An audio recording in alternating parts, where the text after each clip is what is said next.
eu penso nessa garotada louca para aprender e com acesso tão restrito à sua própria cultura, inevitavelmente eu lembro de mim mesma.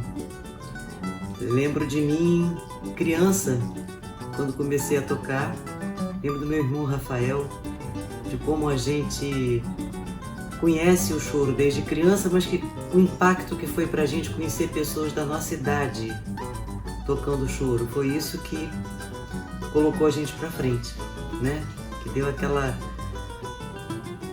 vontade de participar, de ter Não adianta, o ser humano ele é coletivo, né? A gente quer ser inserido, a gente quer participar, quer pertencer. É isso. E o choro faz isso de uma forma brilhante. Esse pertencimento, essa sensação de que você faz parte de uma coisa maior, né?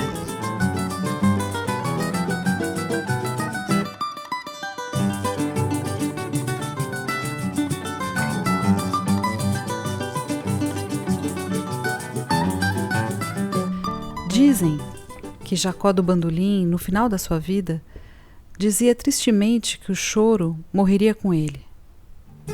De fato, esse era seu maior receio, uma vez que ele não via uma nova geração interessada em aprender essa música com os mais velhos e nem sentia que o mercado fonográfico reservava espaço para a sobrevivência do gênero. Em 1968, dando uma entrevista à extinta TV Tupi, para o então apresentador Blota Júnior, ele narra um episódio cinematográfico. Podemos dizer que se trata de uma verdadeira visão que ele tem durante um show. Jacó, em cima do palco do Teatro Casa Grande, tem um infarte e nos conta que por um instante ele, olhando a plateia, não enxerga nada além de uma enorme rapaziada. Garotos entre 18 e 24 anos tocando violão, cavaquinho, fazendo serenata. E ele organizando tudo isso. Jacó se alegrava com a miragem e foi se emocionando cada vez mais. Quando tocou a última nota, caiu duro. Mas terminei o número, porque o show não podia parar, falou. Era uma visão. 50 anos depois, essa rapaziada estaria reunida, embaixo das mangueiras, tocando seus choros e de muitos outros mestres. 3 meses depois desse infarto, ele, já recuperado, entra no estúdio para gravar o incrível álbum Vibrações. Eu lembro de mim com 9 anos, o impacto que foi eu escutar o disco Vibrações do Jacó do Bandolim, que foi esse disco que me levou definitivamente para o caminho que eu segui profissionalmente, de dedicação ao choro, né? Esse disco foi fundamental, um marco na minha vida, a pedra fundamental da história. Quando eu estava subindo as escadas de casa, escutei meu irmão mais velho, Fabiano, ouvindo Vibrações do Jacó. A faixa especificamente era uma música do Nazaré, lindíssima, era o Florô. Na hora que entra o regional que faz para,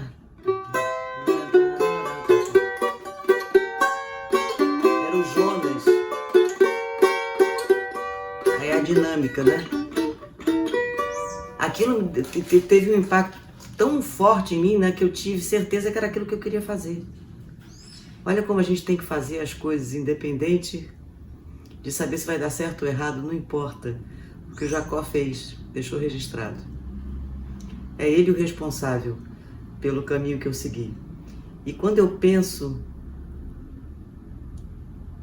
que o que o Jacó fez pela música, o pesquisador que ele foi, né, o primeiro chorão pesquisador, o trabalho que ele deixou, o legado que ele deixou musical, como compositor, como instrumentista genial que foi, e a preocupação dele, que no final das contas é a mesma nossa, de que isso continue, que essa cultura não se perca, que as próximas gerações tenham acesso. Essa foi a minha vida.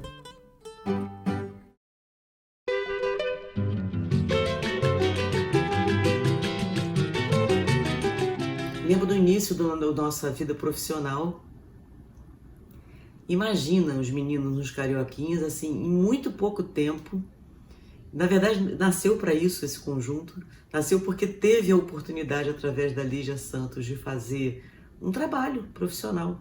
A gente começou a abrir shows para o Época de Ouro, para o Copinha, para o Quinteto Vila Lobos, Raul de Souza, Raul de Barros. Raul de Souza é uma grande figura, mas era o Raul de Barros, de trombonista. A gente começa uma vida profissional assim, como se tivesse assim, determinado que aquilo ia acontecer e que tinha que acontecer logo, né? Foi muito importante. Importante para a gente, importantíssimo, mas importante para o choro. Era um momento crucial, aquilo tinha que acontecer. É assim que eu vejo hoje, né? E aí trabalhar, fazendo abertura de show para esses craques todos, que eram os nossos ídolos, né? A gente admirava, pra gente era, nossa, era como um moleque jogar pelada com Garrincha, entendeu? Com Pelé. Era simplesmente o máximo estar do lado do Jonas, do Canhoto. Aqueles que a gente só conhecia pelos discos e que a gente aprendia com os discos que eles tocaram. Era isso, eles foram nossos mestres sem nunca nos ter dado nenhuma aula, nunca terem dado nenhuma aula pra gente, né? Mas foram aulas profundíssimas. Continuam sendo, porque eu continuo ouvindo Canhoto e Jonas e aprendendo. Isso é eterno. O grupo Os Carioquinhas surgiu na minha vida em 77. Eu estava estudando medicina e conheci um pouco antes, no final de 76, a Luciana e o Rafael no Sovaco de Cobra, lá na Penha, que era um bar onde a moçada se reunia para tocar choro.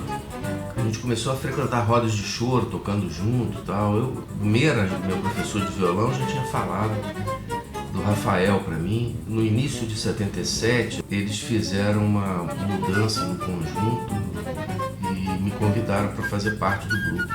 A partir daí eu comecei a tocar com eles. A minha carreira começou em 1976, exatamente, a partir do conjunto Os Carioquinhas. A música já era uma coisa natural para mim, né? Eu nunca tinha pensado, vou virar músico, vou ser músico, mas aconteceu naturalmente, né? Por causa do meu pai, né? O Jorginho do Pandeiro, por causa do Dino, o Lino, Tico Tico, tinha tanta gente na família, músico.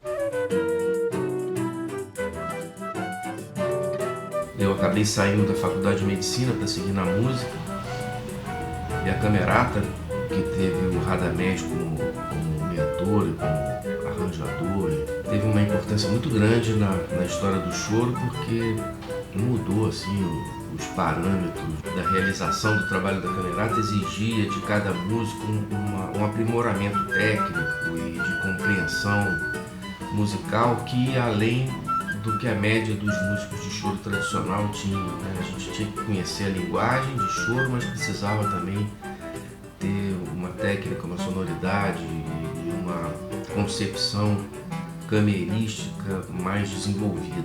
A experiência dos mais velhos, no caso, né, do Radamés, do Joel, aquele trabalho ele foi tão lindo, tão difícil assim de executar na época.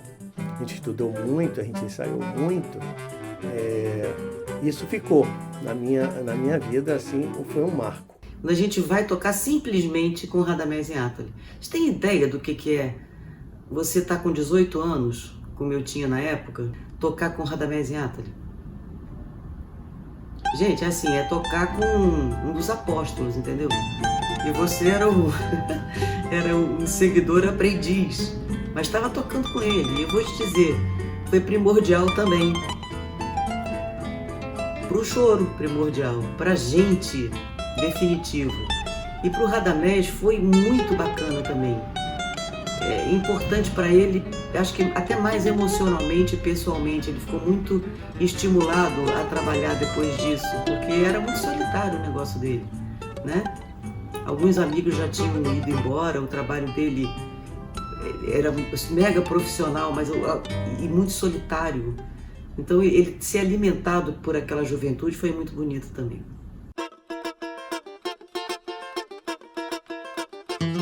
Sou uma das pessoas que testemunharam o nascimento da escola portátil ali em setembro do ano 2000. Nasci e fui criada no meio das rodas de choro, das rodas de samba, e o que eu queria mesmo era participar daqueles encontros, né? E não só assistir. Aí um dia, a minha mãe, Luciana Rabelo, conversava com uma grande amiga nossa, Cirlei de Holanda. A Cirlei também tinha uma filha, Carol, flautista, que também passava por uma situação um pouco parecida com a minha, né, de falta de ambiente. O cenário do choro naquele momento era terrível, era assim, a gente tinha muito pouca opção, praticamente nenhuma. E elas conversando justamente sobre isso, a Cirlei, ela estava à frente da coordenação de música da Sala Funarte Sidney Miller, e ela sugeriu que nós ocupássemos o sábado, lá na Sala Funarte, que promovêssemos umas rodas de choro, já que o espaço existia, podia usar, né? E ela fez essa sugestão. O meu primeiro contato com esses mestres maravilhosos da Escola Portátil de Música foi num show do seu Álvaro Carrilho, na Sala Funarte.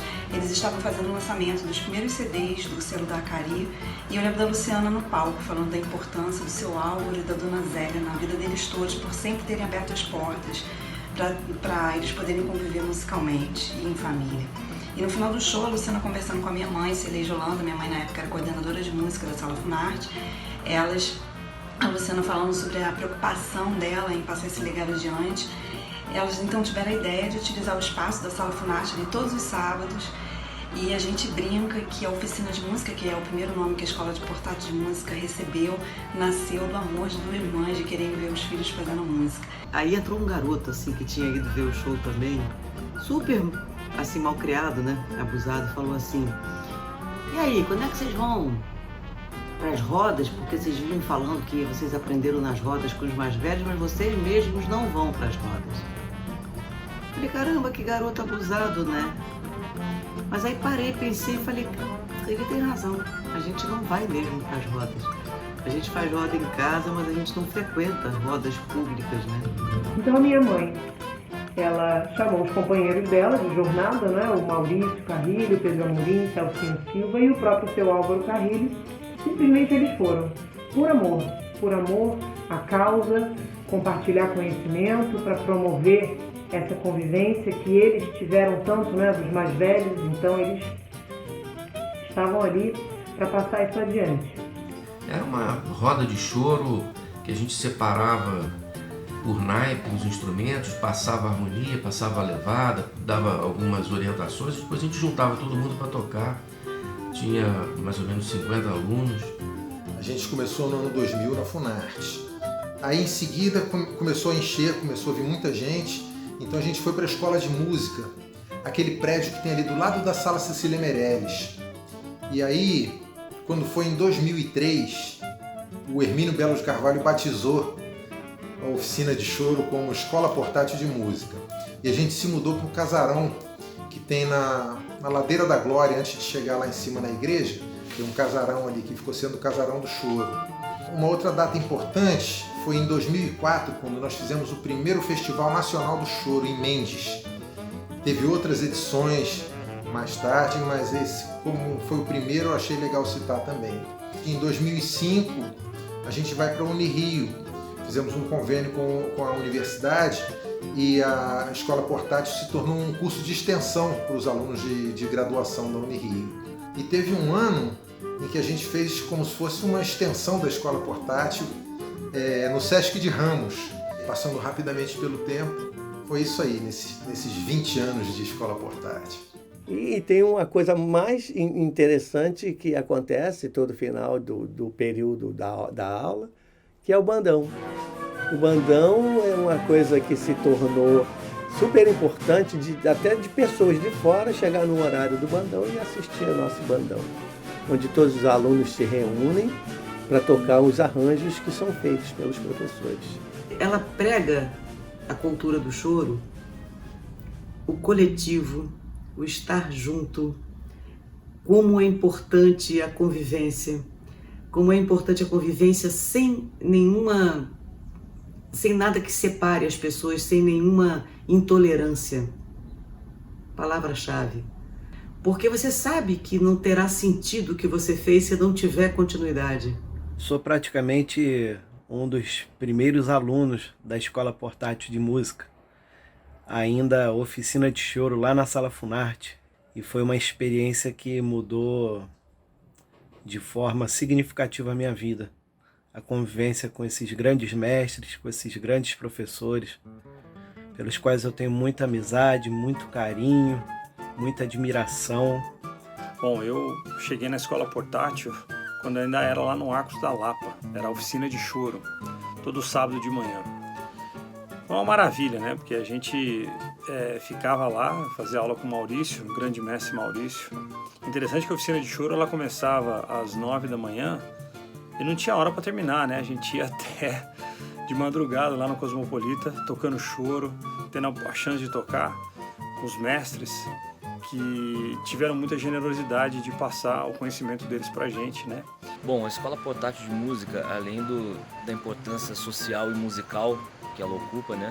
Enfim, desencadeou a mudança total da minha vida, né? Enfim, profissional e pessoal também, né? Consequentemente.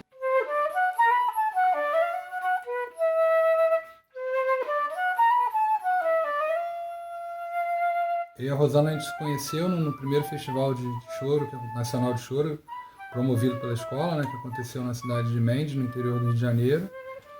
E depois disso a gente começou a namorar à distância, ela se mudou para o Rio, aí frequentou a Escola Portátil, assim como eu, que já frequentava. E depois eu iria para Londrina, que é a cidade dela, né, e a gente se casaria. E depois veio o João e agora tem a Beatriz aí que vão reforçar esse time do choro aí em breve. Quem sabe não vão estudar também na Escola Portátil. Eu conheci a Escola Portátil de Música no ano de 2004, através de uma oficina que a escola deu na cidade de Vassouras.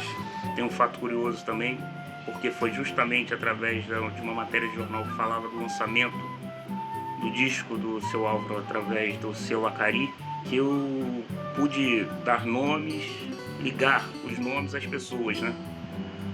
Porque eu já conheci os nomes de Luciano Rabelo, de Maurício Carrilho, que mais tarde viriam a ser meus professores, mas não conhecia as suas imagens. Foi através dessa matéria de jornal que eu pude saber quem eles eram. Quando eu conheci a EPM, eu tinha um sonho de ser músico, mas não passava de um sonho. Foi porque eu conheci a Escola Portátil que eu tive a possibilidade de encarar a história de ser músico profissional. A Escola Portátil me deu a possibilidade também de conhecer as maiores amizades da minha vida, que eu vou levar para sempre. Eu tô aí convivendo com essa rapaziada bacana. Bom, a Escola Portátil, posso dizer sem sombra de dúvida que mudou a minha vida. Posso dizer que lá abriu minha cabeça para as infinitas possibilidades da música brasileira, conheci um universo que eu não fazia ideia que existia e me apaixonei por aquilo. E conheci também o Maurício Carrilho, que veio ser meu professor de violão, que também abriu muito a minha cabeça às possibilidades do violão brasileiro mesmo. E são pessoas a quem eu sou eternamente grato e hoje tenho a honra de ser professor lá, né? Então é uma responsabilidade e uma honra que eu carrego com muito carinho. Eu nasci e cresci lá no Japão. Me formei em flauta clássica e trabalhava numa orquestra sinfônica. Um dia, tive a oportunidade de ouvir um disco da Altamiro Carrilho e fiquei apaixonada pelo som dele e pelo gênero musical que rolava no disco, que era o choro que eu não conhecia. Então eu vim para o Rio de Janeiro em 2001 só para conhecer o choro de verdade, só para aprender um pouco com essa música maravilhosa.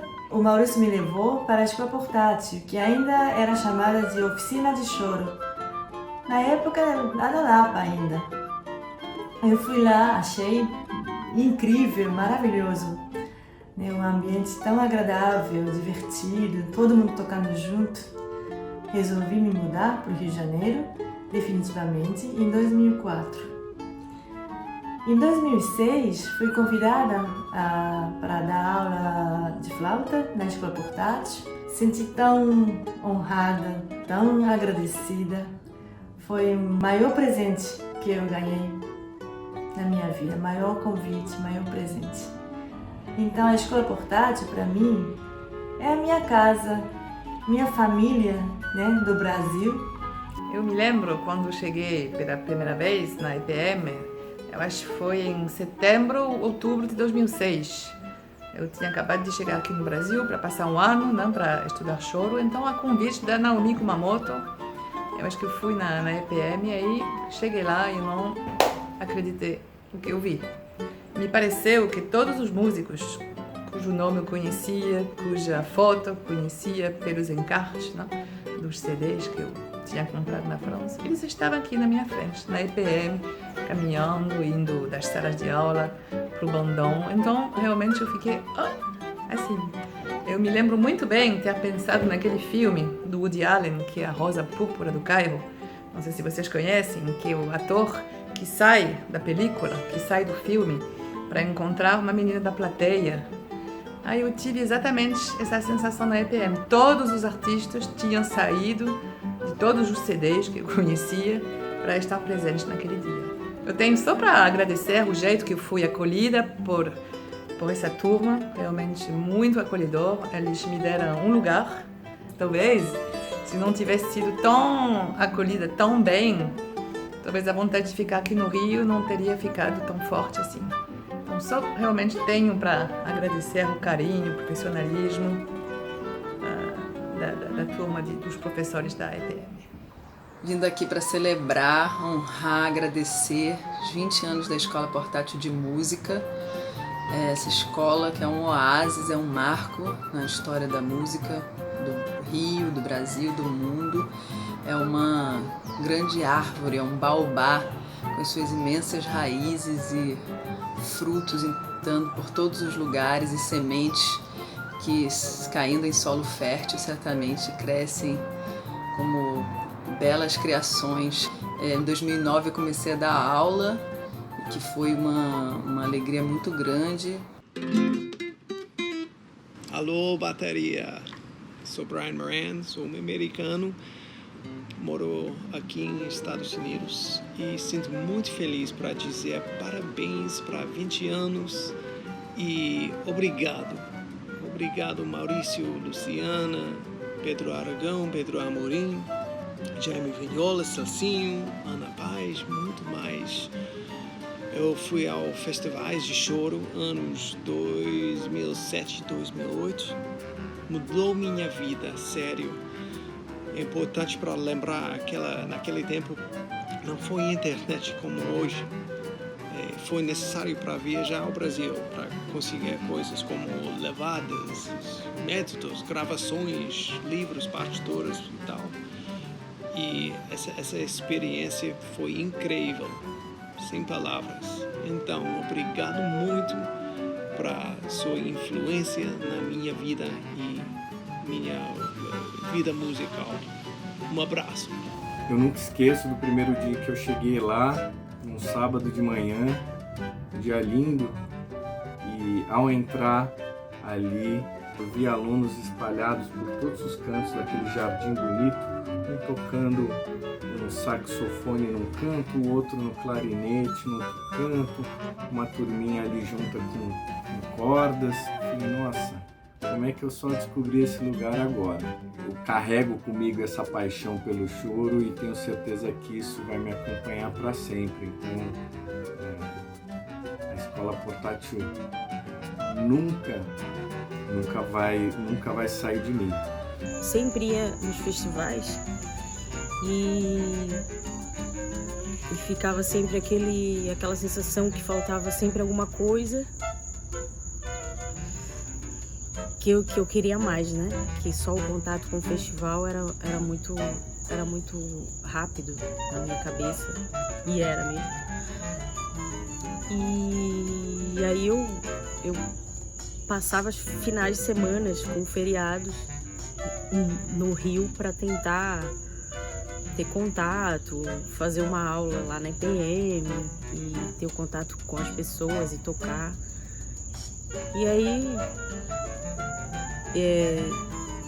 teve uma ida dessas que eu resolvi, não, cara, eu tenho que ficar aqui, não posso mais ir e voltar. E aí eu resolvi morar no Rio de Janeiro e tive um convite da Luciana Rabelo de trabalhar, fazer parte da produção onde eu comecei, a produção da EPM. A escola portátil é um jeito de viver único. É a minha família. Na verdade, a palavra que eu acredito que seja mais importante seria aprendizado. Tenho muita gratidão pela escola portátil, por estar lá até hoje, por poder me ocupar dela e ela ocupar um espaço muito especial na minha vida. Eles ensinavam a gente a entender, né, essa linguagem que é estruturante da música brasileira e a pensar dessa forma, né? Não é uma coisa só de fora, é vivenciar, sentir, estar na roda, tocar, acompanhar, saber que vai errar e depois você vai acertar, enfim. Então, ali é tudo envolvido, né?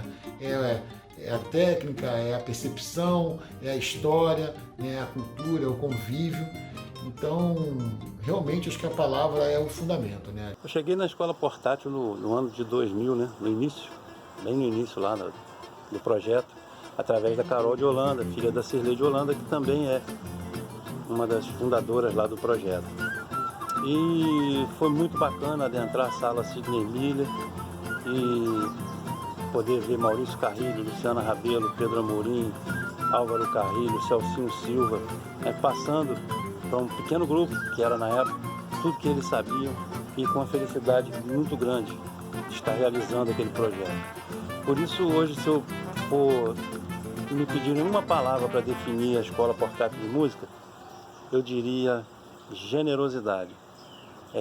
Porque aquelas pessoas que estão lá, que agora também entraram e continuaram o projeto junto com essa turma que eu falei antes, o fazem não por obrigação, mas o fazem por amor à causa. Eu fui apresentado à Escola Portátil pelo flautista Tadeu Santinho, que é da nossa cidade de Cordeiro, e em 2002 ele juntou um grupo de jovens e levou para o Rio de Janeiro para estudar choro na Escola Portátil. E foi uma experiência muito incrível assim, para todos nós, porque a gente teve a oportunidade de estudar, de conviver, de conhecer os mestres do choro, que até então a gente só ouvia em gravações, né? Então poder ter esse contato com esses mestres foi uma coisa que mudou a nossa vida, assim. E se hoje eu sou músico, se hoje eu vivo no Rio, é graças à Escola Portátil, que é um projeto que inspira muita gente e junta muita gente, né? A gente veio de Cordeiro, mas tem outras pessoas que vieram de outros estados e até de outros países. Então só tenho a agradecer a esses mestres, ao Maurício Carrilho, ao Luciana Rabelo, ao Álvaro Carrilho, ao Nailson Simões e a todos esses outros mestres.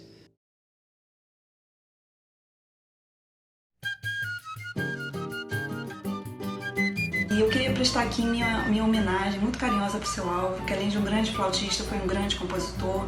Ele que certamente simboliza todas essas maravilhas do choro, a leveza, a alegria, a paixão, a convivência em família, em diferentes gerações, essa transmissão do conhecimento de forma tão espontânea e que, melhor do que ninguém, ensinou pra gente como que um solista pode e deve ser tão generoso, tocando junto com outros músicos. Antes de mim, quem dava aula de flauta era seu Álvaro Carrilho, o pai do Maurício, né, que está aqui nessa foto, tocando junto com o Altamiro numa roda de choro, aqui no meu escritório. Ele era um flautista muito especial para mim, diferente e especial, porque eu estudei a flauta na faculdade, estudei a técnica, teoria e tudo. Mas para ele, a música já existia dentro dele e só ele tocava, né? Ele não precisava ler partitura, escrever partitura, abrir um livro de teoria, nada disso. Naturalmente, simplesmente, ele fazia o show, fazia a música.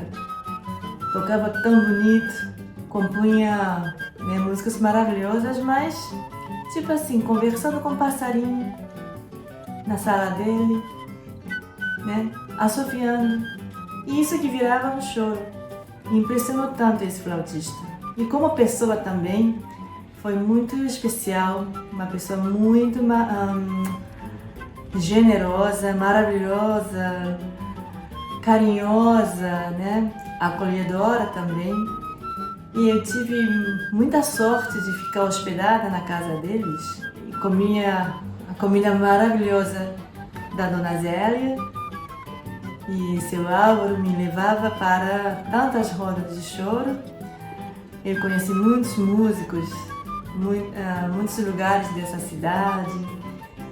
Ele foi uma pessoa especial para mim.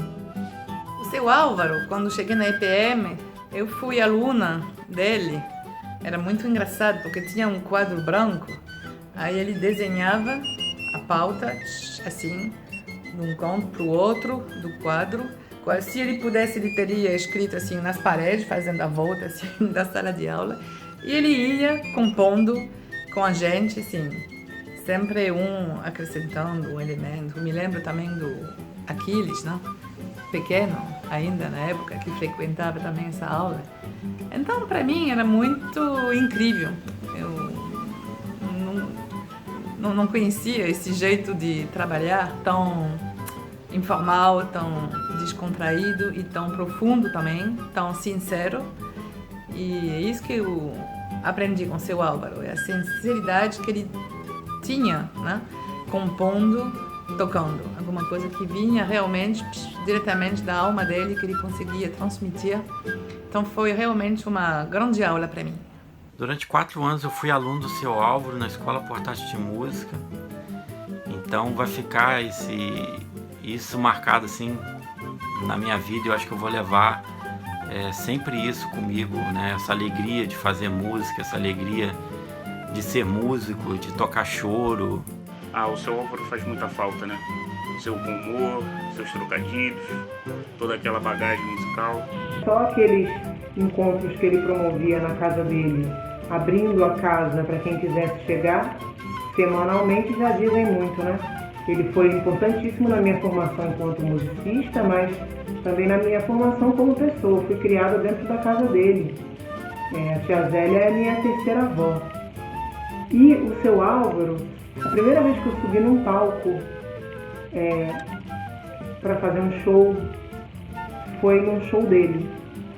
Eu tinha uns 13 anos mais ou menos, 13 para 14 anos, e ele me colocou no conjunto para tocar pandeiro.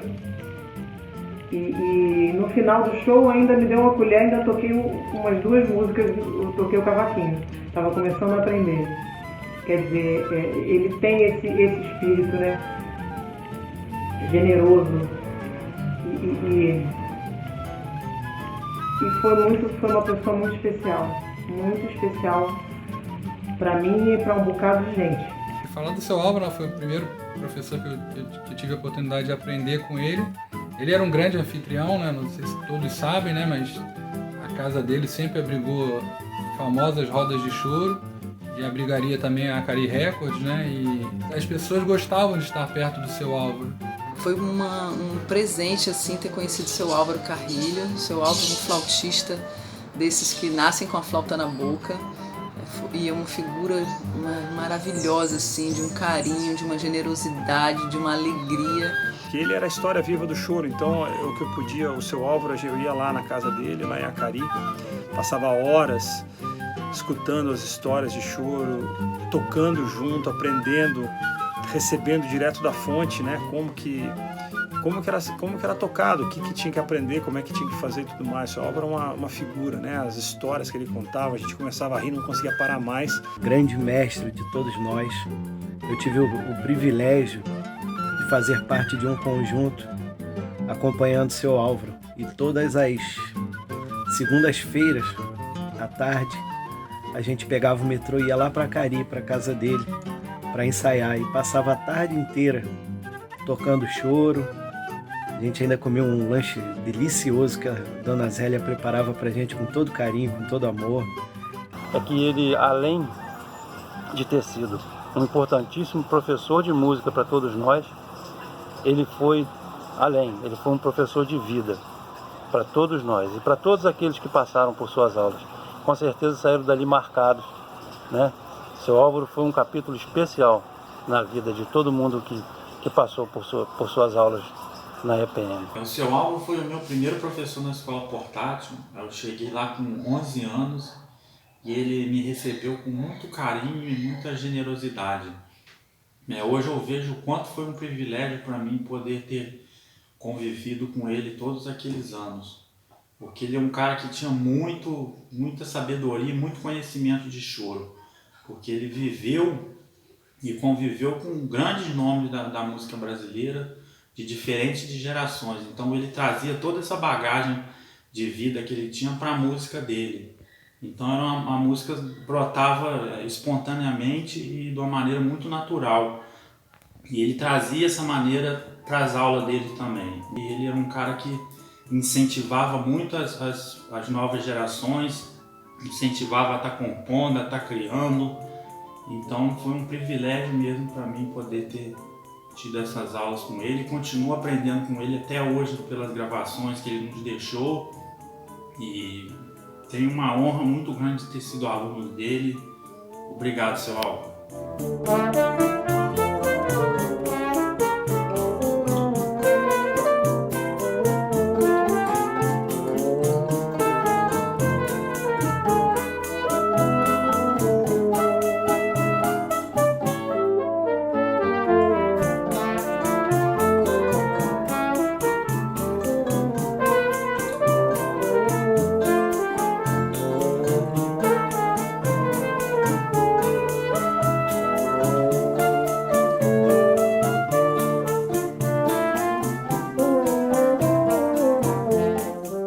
Falar sobre a equipe da Casa do Choro e Escola Portátil de Música é falar de cumplicidade, de amor, de amizade. Esses são os sentimentos que existem entre a gente. E dizer que a Casa do Choro foi um grande sonho desde sempre, porque ficava muito claro que a Escola Portátil merecia uma sede, ela merecia um domicílio. Afinal de contas, a educação é uma vertente importantíssima dessa história, que é com a EPM. A outra vertente importantíssima é a memória, que a gente tem um acervo maravilhoso na casa, né? Hoje o maior acervo do mundo, né? De choro, com certeza. E a produção, colocar em prática, fazer shows e produção de disco. Para isso a gente tem a Cari Records também. Então a casa está preparada para receber com todo o carinho e toda a competência todos que quiserem se aproximar e conhecer dessa história riquíssima que é a nossa música, a nossa cultura. A gente está vivendo um momento bonito que eu acho que é a colheita de tanto plantio que se fez assim com tanta boa vontade, sabe? Com tanto amor pelo que se faz. Que possamos continuar juntos e formar músicos, plateia e cidadãos por muitos e muitos anos.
Fabrício, a Luciana, né, o grupo todo de professores, eles conseguiram amplificar, digamos assim, né, com a escola portátil, isso não só para o Rio, né, mas para o Brasil e para o mundo inteiro, né.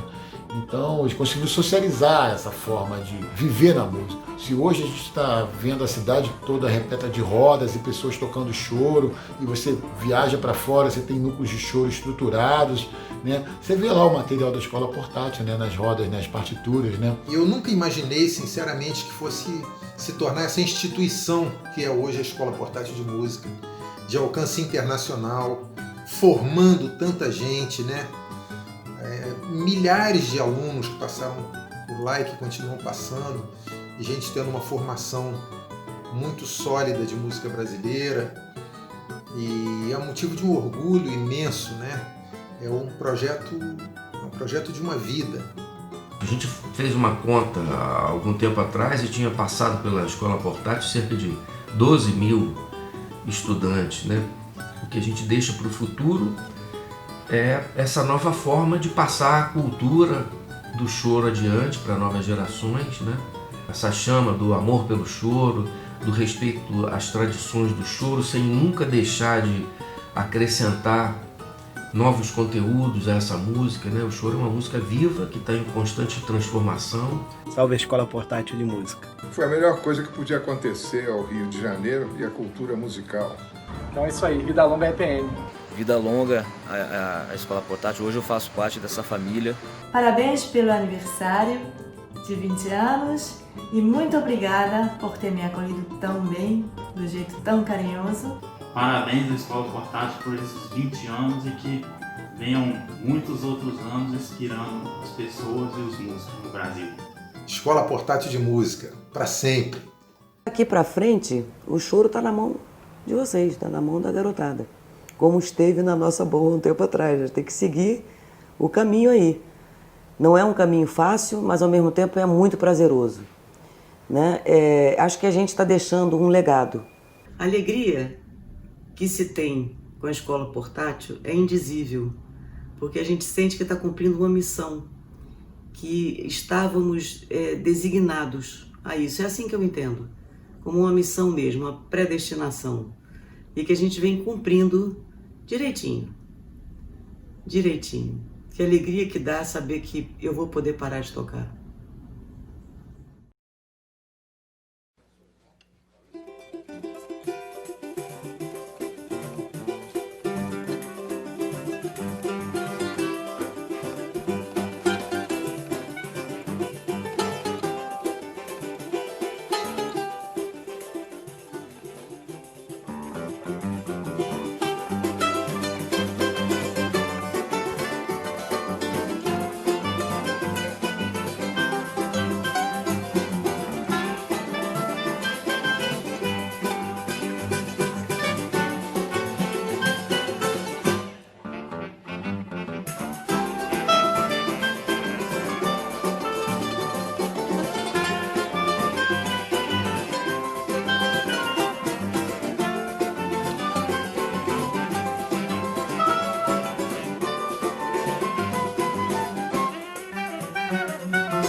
antigos deixaram comigo só sentimentais paixões.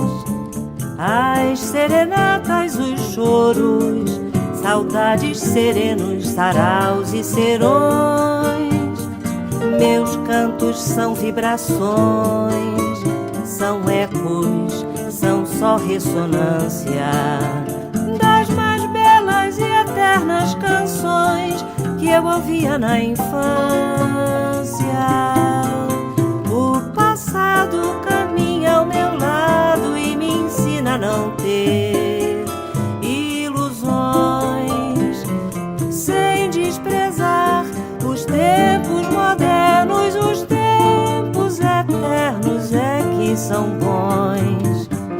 Por isso eu quero exaltar os antigos e seus fundamentos, com esse choro que lembra os lamentos dos velhos chorões.